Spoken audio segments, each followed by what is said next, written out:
cheeky flick, the cross comes in. There's the first goal, sorry. Cheeky flick, cross comes in, and then he flicks to the back post. This is a player that adds to the depth that Chelsea needs in attack.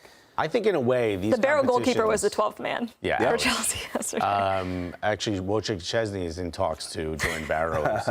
I think all these competitions give an opportunity for Chelsea to play a lot of these extra players they have, and maybe there's a little bit of genius involved in the future of football. You will be playing different 11s in different competitions, but this gives them an opportunity. So I'm not going to hold it against them that they beat up on a team. Of course, you can't hold it against them. You can, just like we don't hold it against Manchester United that they whooped Burnley 7-0. Like, of course, Nkunku has the quality, especially against a fourth division side, to win big and to kind of showcase what he's got. But they won.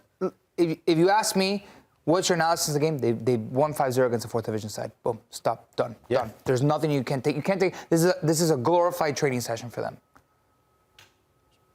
Pretty strong words. Lahoud, it's a fourth division side. It's a fourth. You have to win. You don't even have to win big. You can rotate your squad.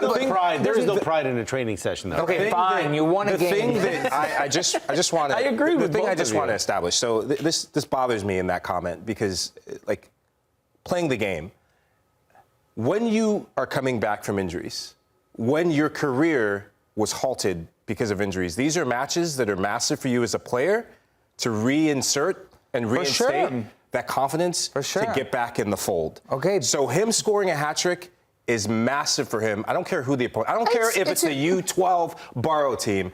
It is important. It is vital for him to get back into the fold because Chelsea, they need a player like this. For any Chelsea player, and for Joao Felix as well, great. And I mean that with all sincerity, like, great. It was a fourth division side. You got Brighton at the weekend. Show me in the Premier League. That's how you properly get into the fold. Because they could have played a really young team, and maybe somebody else would have got a hat trick that we'd never heard of. Because it's very possible against a fourth division side. Just like Manchester United against Barnsley. Then you went and you drew Crystal Palace the weekend. A team that you should have definitely beat. Right? So it's easy to push a narrative forward, but take it with a grain of salt. Again, so the narrative... it's great for Nkunku. I'm happy for Nkunku. But it's this compared to the bigger picture. So you're validating my point exactly. I'm not saying that... literally what I'm saying is that him getting a solid performance on the day is adding value to the bigger picture for Chelsea. All proportionally. Yeah, I get it. But then you lose. You have a poor performance against Brighton at the weekend. We're back at the first step. Well, we don't know what's going to happen at the weekend against Brighton. We don't. Yeah. If he scores a hat-trick against Brighton, what are we going to say? Oh, well, it started back at that match against a fourth division team. You're only as good as your last game. It doesn't matter who you played against. Yeah. So for the here and now, Christopher Nkunku got a hat trick, and it was against a lesser opponent. But there are positives and some confidence you can take away. But we'll wait and see what happens this weekend, and if Chelsea can continue to, put the right steps in place to have a meaningful season.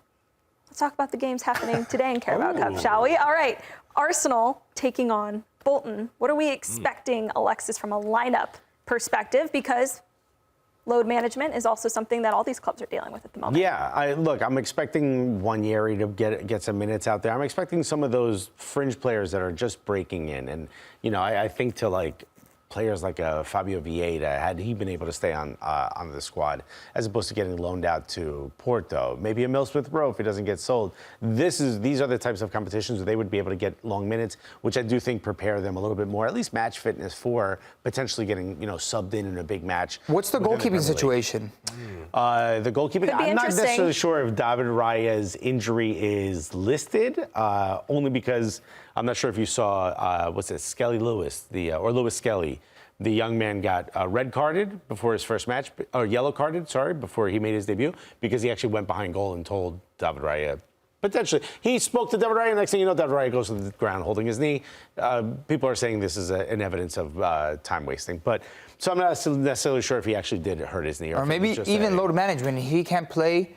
Neto's cup-tied. Neto's cup-tied, so now you would bring in a 16-year-old. Because third-string Tommy Setford is unavailable due to injury, and so, Jack Porter, 16 years old. 16-year-old. Out. His Throw him goalkeeper. up there. Yeah. That's big. What we said not to do with Endrick, do it with this goalkeeper. Just don't listen to Different that. setting. Different setting. Andrew got Atletico Madrid and a 16-year-old in a cup game against Bolton Wanderers. Against Bolton Wanderers, who I believe are League One, if I'm not mistaken. Yes, they are League One. And not doing too well either. But look, for Arsenal, what I'm hoping for is just give a rest to the big players who aren't going to be able to sit and rest during some of the bigger matches. And let's see what some of these kids, in one case, a very, very much a kid, a 16-year-old, can do against a League One team that isn't playing too well in League One. And maybe you can continue further down this competition. And if you're Arsenal, then you bring in some of your bigger players towards the end of the competition. Maybe a different case, though, for Liverpool, West Ham, like two Premier League opponents facing off at this stage. For West Ham in particular, they need and this.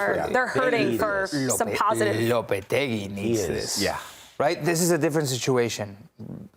You can, a lot of times, Carabao, when you're drawn against a lower team, you can use it just to keep the momentum going in the rhythm, and I get it, and I think we agree with that. And what I'm saying is to not look too much into it, because you can't get too much out of it, but it can definitely hold you back if you lose, which is it's very improbable. Damned if you do, damned if you don't. Right. Yeah. But it's very improbable that United will lose to Barnsley or Chelsea will lose to a Barrow. Didn't even remember the team's name. This is different. Yeah. This for West Ham could mean a lot. Regardless of how serious Liverpool lot. take it, this means a lot for West But even for Arne Slot, it'll mean, you shouldn't lose to an inferior West Ham that's struggling at the moment. They're the title holders, right? Right. So you would expect them to go out there with a certain vigor. Looking at this match, and you talk about Arsenal and their goalkeeping woes, Alisson picked up a hamstring injury, and Liverpool showing the value last season in this very competition with Cleveland Keller stepping up big, and he's a goalkeeper that's highly thought of around the Premier League. So for Alisson being out, Keller coming in, hopefully his focus is there for Liverpool. If not, then we could be talking about West Ham.